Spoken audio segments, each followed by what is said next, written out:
Salam damai sejahtera kepada semua saudara pemirsa Bakti Channel yang terbaik.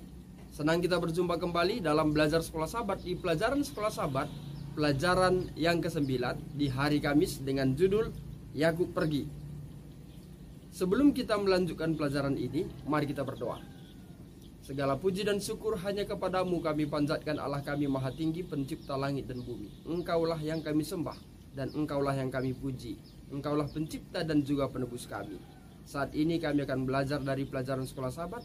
Tuntun kami untuk memahaminya, membawa hubungan kami untuk lebih berkualitas dengan Tuhan. Kami manusia penuh dengan dosa Tuhan. Ampunkan kami dari setiap kesalahan kami. Di dalam anakmu Yesus kami berdoa. Amin. Saudara dan saudariku, dalam nama Tuhan Yesus, tidak terasa Yakub sudah ada kurang lebih 14 tahun di Mesopotamia di hadapan Laban, dan juga bersama dengan kedua istrinya, dan juga bersama dengan kedua hamba istrinya, juga bersama dengan anak-anaknya. Bukan hanya itu, Yakub yang tadinya datang dari Kanaan hanya membawa sebuah tongkat, tetapi di Mesopotamia dia memiliki harta yang banyak.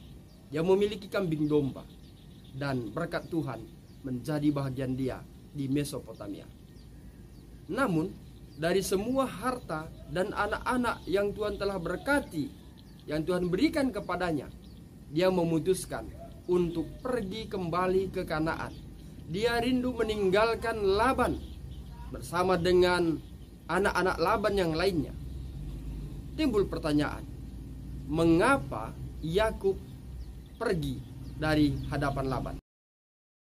Pelajaran sekolah sahabat kita menyebutkan ada beberapa penyebab.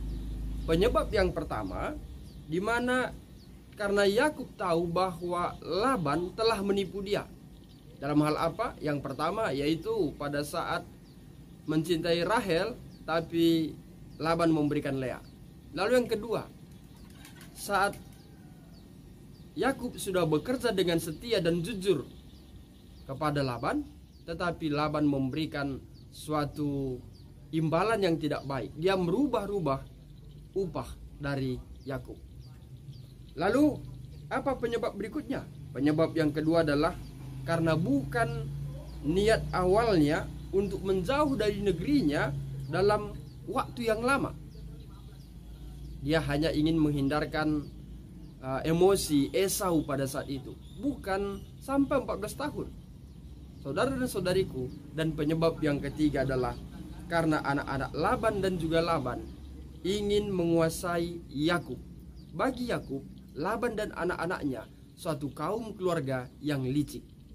Itulah penyebabnya mengapa Laban ingin meninggalkan dan mau pergi ke kampung halamannya. Saudara dan saudariku dalam nama Tuhan Yesus, tetapi timbul pertanyaan, bila Yakub sudah mengetahui Laban menipu dia dan sudah mengetahui bahwa kaum keluarga Laban berlaku licik terhadapnya, mengapa dia bertahan? Mengapa dia tidak lebih awal meninggalkan Laban? Saudara dan saudariku dalam nama Tuhan Yesus, di dalam kitab Kejadian 31 ayat 13, di sana kita melihat ada perintah Tuhan. Ada perintah Tuhan supaya Yakub meninggalkan tempat itu dan pergi ke kampung halamannya. Artinya apa? Artinya Yakub sudah mulai bertobat. Di sana dia menunjukkan pertobatannya. Dia tidak mau pergi sebelum Tuhan memberikan perintah kepadanya. Arti yang lain, bahwa Yakub menunggu sinyal dari Tuhan. Dan saat Tuhan sudah memberikan perintah ini, Yakub pergi meninggalkan Laban. Saudara dan saudariku dalam nama Tuhan Yesus, lalu bagian yang kedua, mengapa Yakub tidak lebih awal meninggalkan Laban? Yang kedua, Nyonya White mengatakan karena takut kepada Esau. Kalau bukan karena takutnya kepada Esau, Yakub sudah meninggalkan Laban. Saudara dan saudariku dalam nama Tuhan Yesus, demikian pelajaran sekolah sahabat kita di pelajaran hari Kamis.